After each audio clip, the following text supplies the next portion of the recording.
Alors nous avons Monsieur Olivier Torres, d'accord. Il est à Montpellier, en direct, avec nous sur ce temps. Et effectivement, avec lui, Olivier Torres est président et fondateur de l'Observatoire à Je Maroc. n'entends pas. Ah, vous m'entendez pas Chiro, tu encore. m'as. Alors, on va attendre le temps que ça se Alors, règle. Ça permet à toutes les personnes de s'installer. Monsieur ah Torres, oui, oui, alors ça y voilà, mais est? je n'entends pas. Je n'ai pas le retour Pas son de la encore. Guyane. D'accord. Ça va Ah, est-ce que venir. vous avez mis votre micro, madame?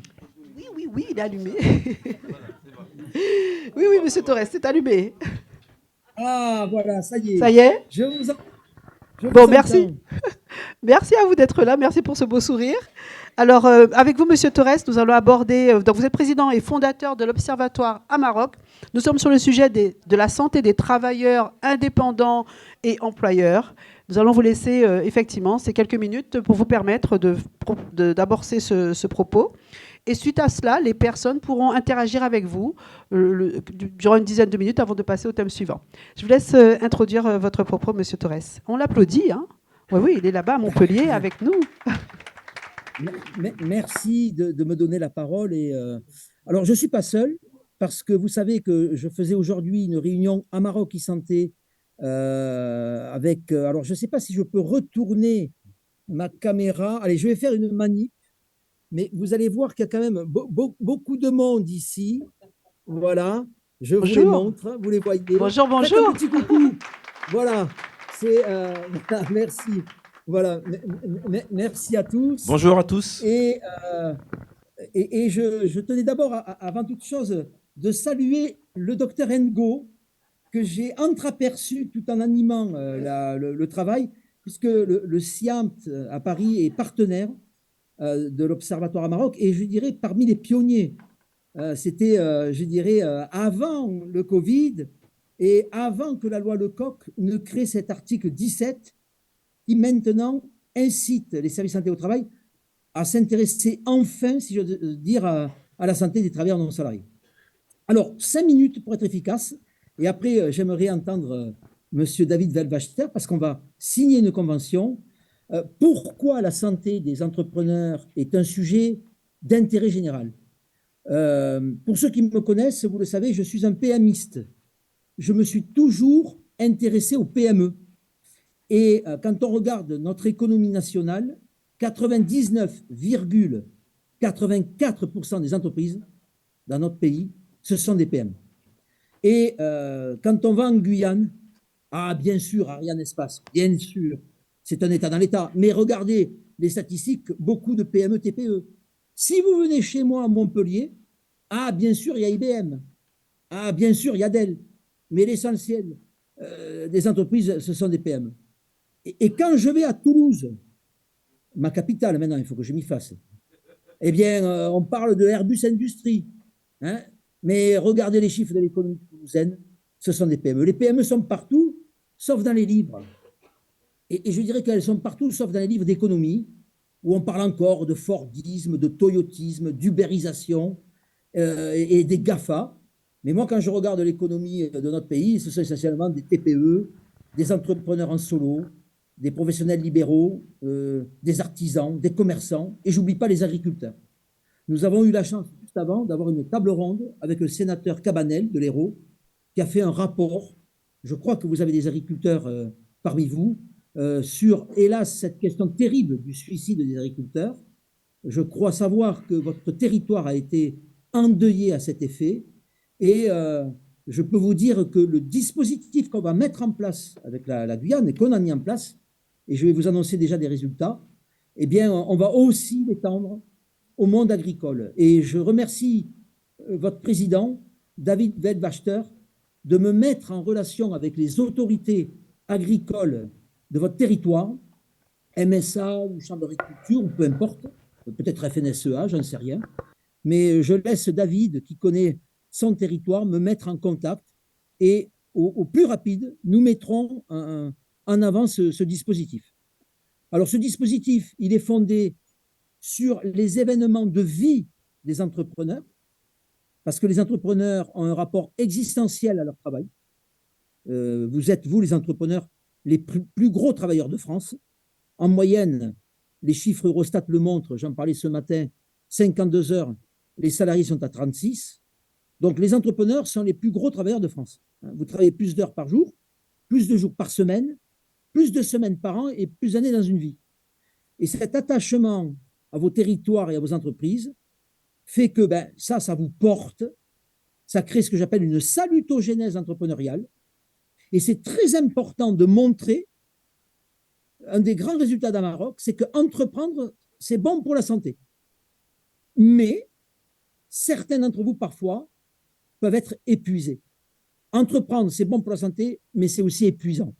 Et toute la question que nous posons avec le dispositif qu'on met en place, c'est de capter le plus en amont possible les entrepreneurs qui sont en situation d'épuisement avancé pour mettre en place un déclenchement d'alerte qu'on appelle la politique de la main tendue. Et je peux vous garantir qu'aujourd'hui, on a environ une main tendue sur deux qui est une main saisie. Voilà. Donc, je crois également, alors, vous me dites si je me trompe, mais j'ai cru entrevoir également Monsieur Martial Brun. Oui. Est-ce qu'il y a un micro à côté de vous? Très bien. Ah ben oui, mais voilà. Bonjour Martial, je vous vois. Bonjour, bonjour. Je vous ai entrevu, vous êtes encadré par David et le docteur Ngo. Vous êtes au centre maintenant de mon viseur. Voilà. Mais rassurez-vous, vous ne risquez rien. Ne laisse pas partir. Voilà. Merci. Et d'ailleurs, beaucoup de gens de présence Occitanie. Martial, je peux vous dire que la semaine dernière, il y a présence PACA qui nous a donné aussi son accord pour rejoindre Amaroc Santé. Hein. Et peut-être d'autres bonnes nouvelles plus tard. Donc, quels sont les résultats que nous avons? Nous avons le service qui a mis en place donc, en Guyane le dispositif. Et alors, on a 126 diagnostics de la balance santé qui ont été réalisés. Et si je me souviens bien, David, vous m'aviez dit que vous aviez 2400 employeurs en Guyane. Je confirme. Vous confirmez. Donc, ce qui veut dire un taux de réponse de 5%, je ne le dis pas pour vous flagorner, mais c'est un record. Parce qu'en général, on a plutôt 2-3% de réponse. Ici, on est à presque le double. Alors, je pense qu'il y a aussi votre journée qui a participé à sensibiliser les entrepreneurs sur le lancement, j'allais dire, de la fusée Amaroc Santé. Donc, 5%. Et alors, sur ces 126, nous avons 22 diagnostics dépistage de burn-out. Et sur ces 22 diagnostics, on a 2 déclenchements d'alerte. Et sur ces 2 mains tendues, on a à ce jour, m'a dit Laure, une qui a été saisie. Eh bien, je vais vous dire, on retrouve les mêmes résultats qu'en métropole. C'est-à-dire qu'aujourd'hui, c'est à peu près une constante. Quand on interroge 100 dirigeants qui vont jusqu'au bout de la balance, en général, on est à un taux de prévalence de 5,5% de déclenchement d'alerte. Et on a une transformation de main saisie d'environ 55 à 60%. On a là à peu près, et je le dis aussi à la salle ici présente, la même structure de réponse que nous avons jusqu'à présent depuis plus d'1 an. Voilà. Alors, je ne sais pas si c'est une bonne ou une mauvaise nouvelle. Peut-être que la Guyane voulait se singulariser. Mais en tout cas, non. Je peux dire ici en Guyane comme ailleurs, globalement, vous avez plus d'entrepreneurs qui ont des balances positives. Donc, je maintiens l'idée qu'entreprendre, c'est bon pour la santé. Parce que, moi, j'appelle ça les facteurs salutogènes. Mais en termes de détection, on est à peu près à 5,5%. Voilà. Donc, j'ai épuisé mes 5 minutes. J'ai essayé de faire passer un message. Et à nouveau, merci à David Welbachter de rejoindre, j'allais dire, le groupe, la communauté, la tribu, je ne sais pas comment il faut la nommer, mais je veux croire qu'à Amaroc Santé va continuer à se propager parce que à la fin des fins, qui en profite? Les chefs d'entreprise, surtout ceux qui sont en difficulté. Mais je crois que de dire à ceux qui vont bien, pour moi, c'est aussi leur rendre service. Voilà, David, on aimerait maintenant vous entendre. Donc, vous allez, on est à peu près une quarantaine. Et moi, la question que j'ai à vous poser, c'est qu'est-ce qui fait que ben, votre territoire et la Guyane a souhaité venir mettre en place le dispositif. Ben, écoutez, oui. Ah, On vous entend. Peut-être mieux de vous. Ah, c'est vrai qu'il veut discuter en même temps avec vous, vous mettre en situation de pouvoir voir en même temps aussi le public. Merci. Oui, alors oui, voilà, il va pouvoir falloir faire les deux. Alors bonjour à tous ceux. On est à Montpellier, c'est ça, aujourd'hui? Oui, nous, on est à Montpellier. Ok, alors bonjour à toute l'Assemblée. Je crois qu'il y avait 30 centres de santé prévus aujourd'hui. Et dans ce colloque que nous faisons ici en Guyane, voilà bien une occasion d'illustrer justement ces logiques partenariales. Alors Olivier, merci. Merci déjà pour la confiance. Mais par contre, j'ai quand même un problème de calcul. Et je vous avouerai, quand Michael, hein, qui est chargé du projet, je ne sais pas où elle est dans la salle. Ok, elle est juste là. M'a fait état il y a quelques jours, lundi, du résultat. On avait 15 déclenchements pour 50 tests. 3-4 jours après, on est à 122, je crois, tests établis. 126, donc c'est que ça va vite. Ça veut dire que pour nous, on a fait mouche. On a fait mouche et effectivement, il faut s'occuper de la santé des travailleurs, des chefs d'entreprise. Et quand moi, j'ai découvert cette présentation, hein, c'était au mois d'octobre, je crois, justement, le 11 et le 12, pour les journées de présence, j'ai été séduit par la science de cette étude. Alors, je remercie M. Torres et son équipe parce qu'ils ont été très vite. J'ai évidemment pris conseil auprès du SIAMT, qui m'a dit, vas-y, fonce. Voilà. mais maintenant, concrètement, on n'est pas à 5 ou 10%, là. 22 déclenchements sur 126. Ouais, c'est à peu près ça. En tout cas, moi, ça m'a inquiété. Ça m'a inquiété et c'était pour ça surtout que je voulais qu'on mette en place ce test, qui est très rapide hein, pour ceux qui ne le connaissent pas. Il s'agit de valider les éléments positifs et les éléments négatifs auxquels un chef d'entreprise est soumis.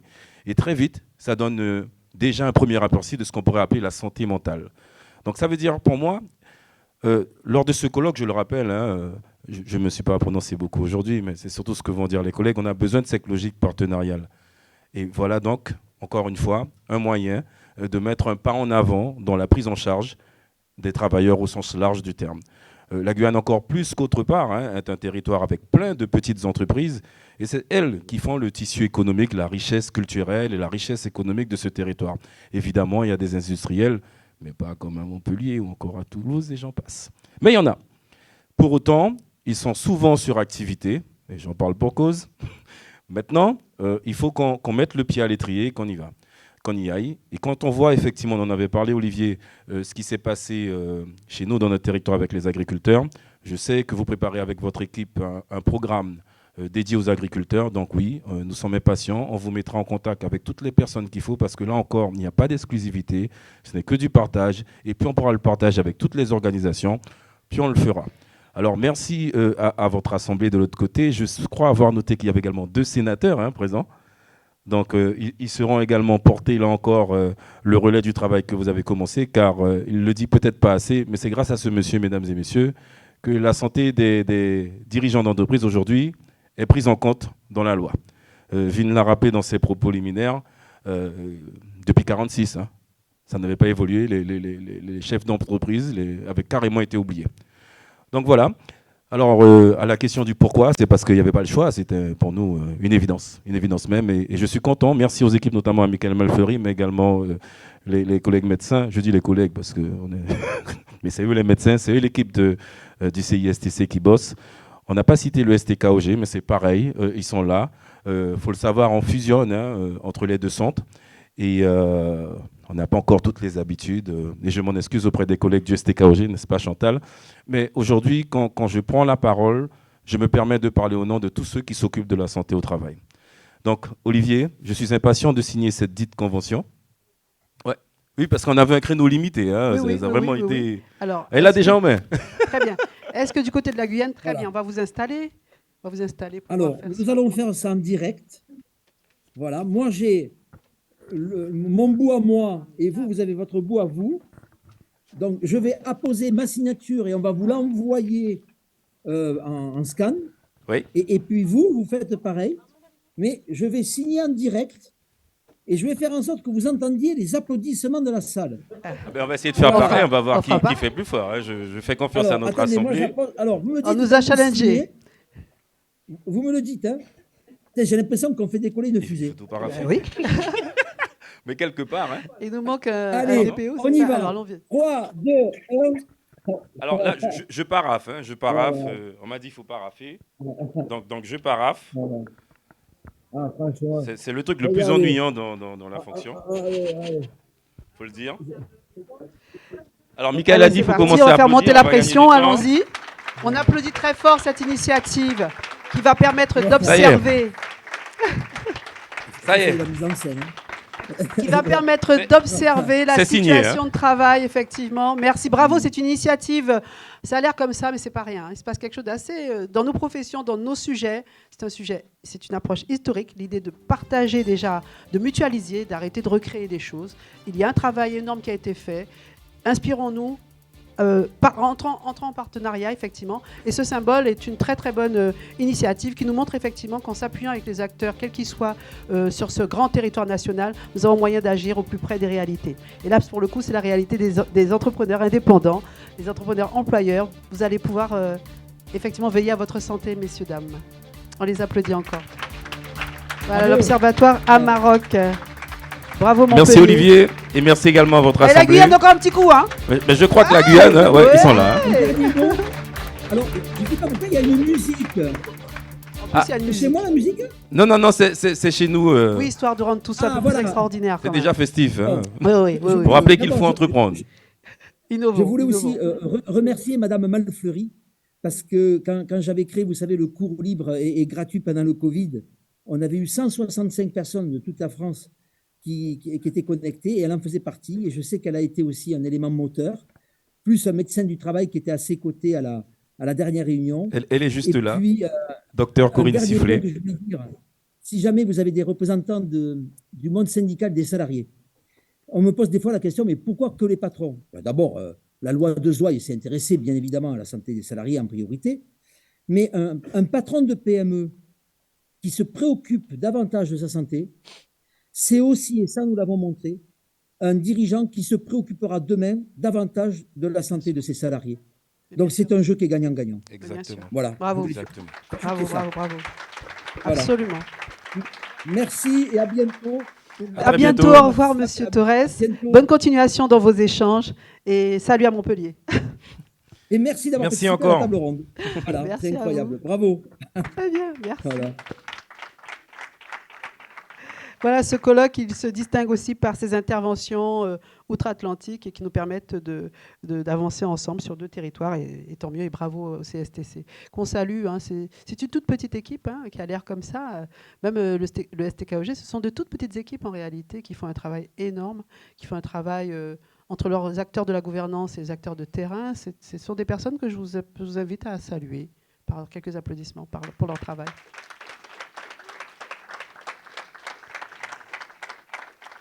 Nous allons poursuivre. Donc c'est peut-être le moment. Pardon, excusez-moi, de temps en temps, il faut que je chausse mes lunettes. Ce serait bien peut-être de prendre quelques interventions à ce stade. Hein, quelques questions, quelques réactions.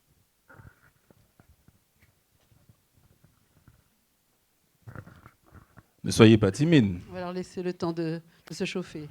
Parce qu'on a beaucoup parlé, mais c'est vrai que vous êtes là aussi. Hein. Peut-être déjà des réactions simplement, si vous n'avez pas de questions. On aurait dit que ça ne vous intéresse pas. Non, David, Je sais pas, je suis inquiet du coup. Hein. Monsieur le Président, donnez-leur un petit temps. Voilà. Ok, très bien. Merci. Bonjour à tous et merci pour l'invitation à cette belle journée. Alors moi, je me demandais, parce qu'on parle de prévention et toutes les solutions qui sont mises en place sont assez chouettes. Mais est-ce que vous avez prévu de faire des petites campagnes d'éducation autour de la santé, que ce soit dans les écoles, dans les collèges, lycées, pour s'y prendre assez tôt? Et je n'ai pas encore entendu parler d'alimentation. Pourtant, la santé, il me semble que ça passe avant tout par l'alimentation. Et je crois qu'il y a beaucoup de personnes qui ne sont pas au courant des dernières nouveautés scientifiques autour de l'alimentation. Et je suis assez surpris régulièrement de voir que des principes simples ne sont pas connus. Alors peut-être que intervenir auprès de cette problématique-là serait peut-être pertinente. C'est comme de voir, je prends un exemple, même si j'ai beaucoup aimé le déjeuner ce matin, de voir un colloque sur la santé, de trouver des chocolatines et des croissants. Peut-être que des petits fruits locaux seraient davantage appropriés. Voilà, merci. Merci pour cette intervention.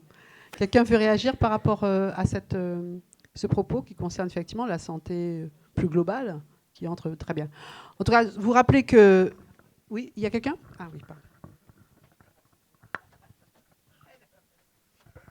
Alors bonjour, Madame Hutchinson, infirmière de santé au travail. Pour répondre à Monsieur, je ne sais plus. Lors de l'organisation de ce colloque, on a voulu traiter des sujets. On aurait voulu traiter tous les sujets possibles et imaginables et qui nous touchent tous à cœur. Sauf qu'il fallait faire des choix. Il y a des sujets qui sont importants, il y a des sujets qui apparaissent dans le projet socle. Donc, on a préféré traiter ces sujets-là. On ne minimise pas la santé, on informe nos salariés, on leur donne des clés sur l'alimentation, surtout pour les salariés qui travaillent de nuit. Enfin, voilà, les visites sont ciblées, on fait le nécessaire. On ne pouvait pas tout traiter aujourd'hui, malheureusement. Peut-être sur un autre colloque, on parlera de l'alimentation, de la nutrition. Mais voilà, on y a pensé, mais on ne peut pas tout faire. Voilà.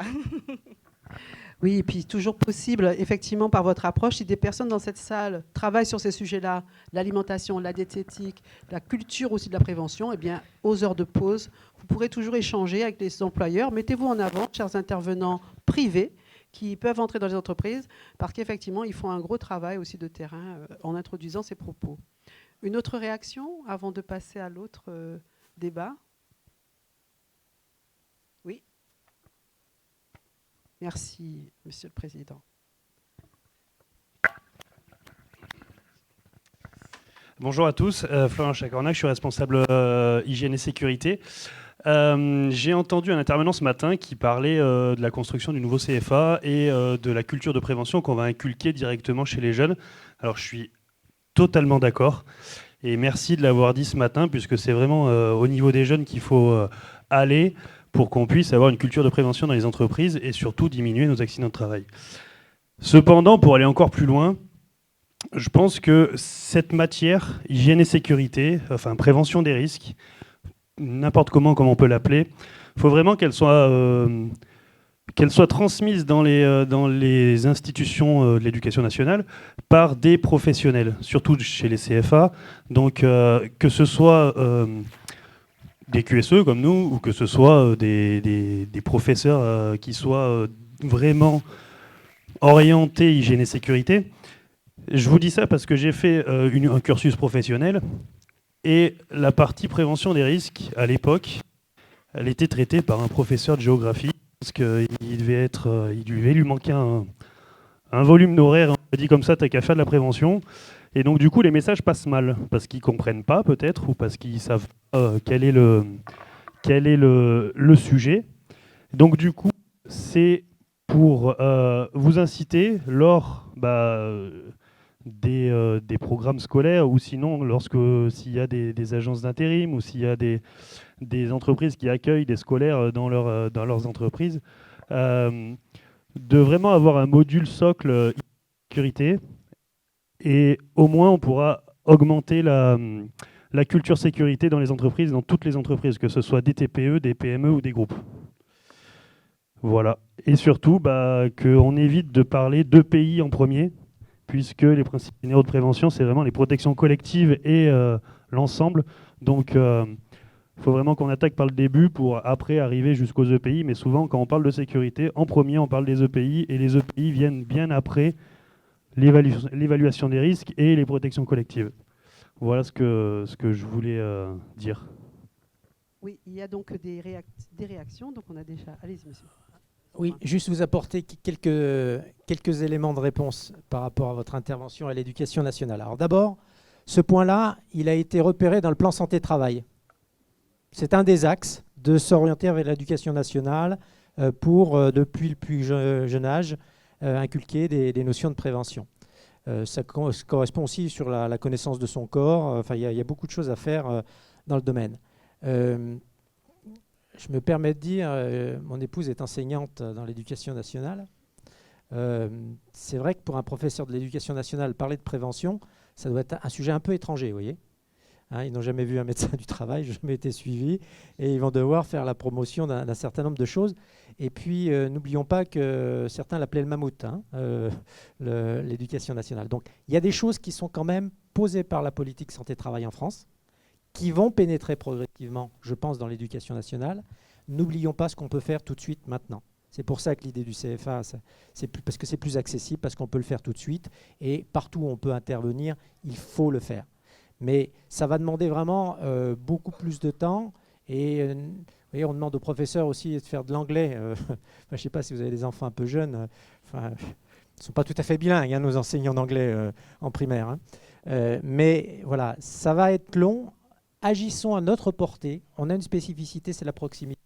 Donc tout ce qui peut se faire au niveau territorial, d'aller auprès des écoles, n'attendons pas que ça redescende du ministère de l'Éducation nationale dans l'entreprise. Il faut vraiment agir en proximité. C'est vraiment le conseil que je peux donner, même si ça va venir sans doute dans l'Éducation nationale. Et je voudrais ajouter une chose, c'est qu'il y a eu des initiatives, on s'est dit qu'il faut former les managers.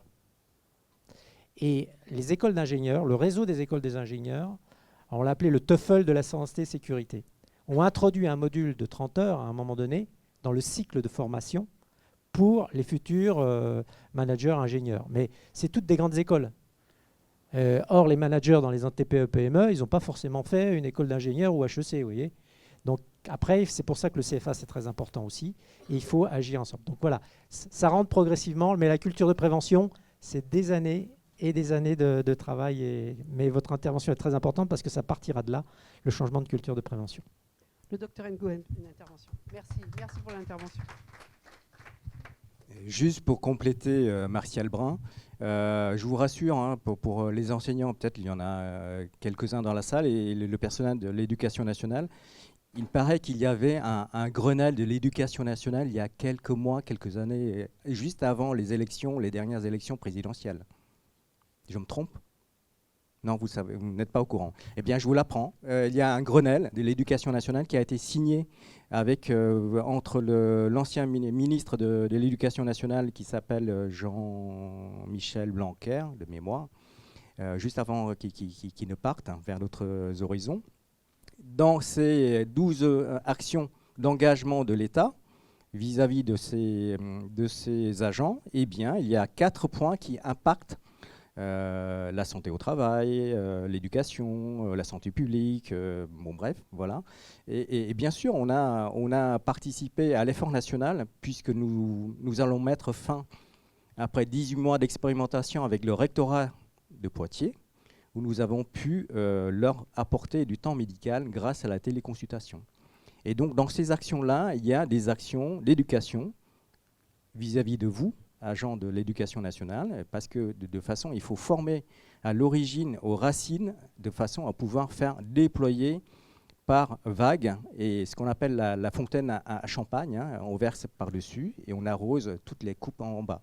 Ça n'a rien c'est pas un message subliminal hein, que je vous envoie, à consommer avec modération, me rappelle Martial, merci Martial. Mais en tout cas, c'est comme ça qu'on pourrait effectivement déployer et surtout avoir, encore une fois, une culture de prévention primaire, et puis de permettre aussi d'arroser de façon plus large par capillarité et puis par territoire national. Merci. Là-bas, nous avons une intervention. J'arrive avec le micro. Merci pour ces éclairages.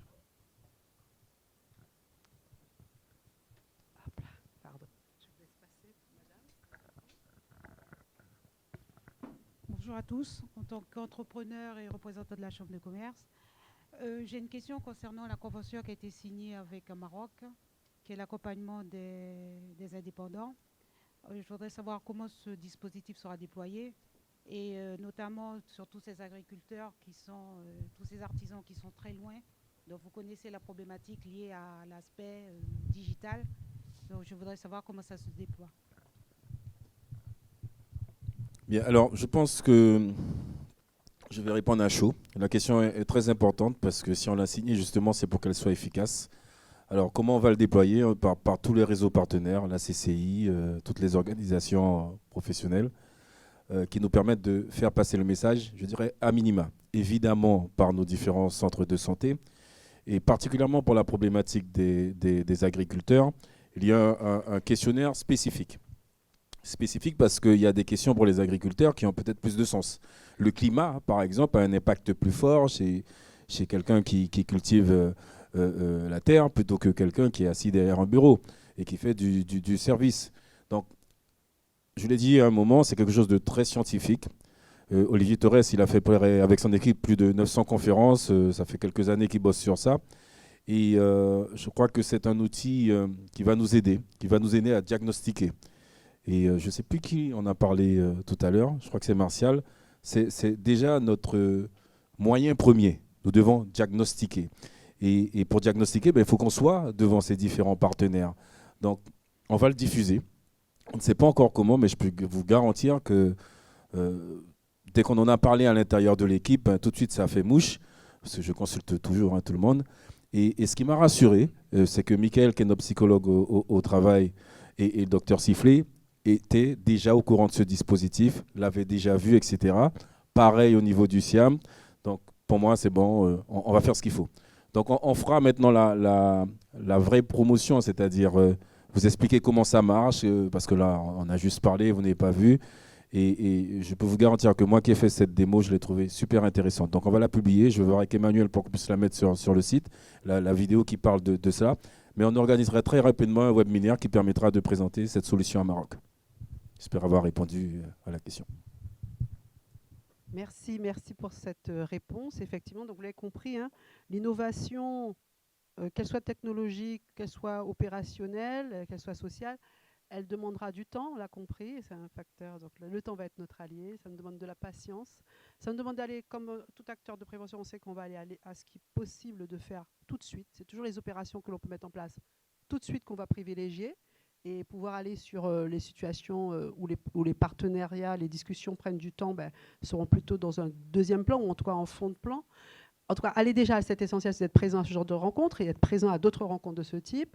Ce support sera mis en ligne sur les réseaux, sur le site du CISTC, ce peut être aussi des partenaires, mais aussi bien sûr sur l'outil YouTube. Donc c'est partager aussi ce lien après auprès de collègues, auprès de copains entrepreneurs, de passer cette information-là, puis à les divulguer, puis à les partager, et puis aussi justement on mobilise autour d'un thème comme celui-là.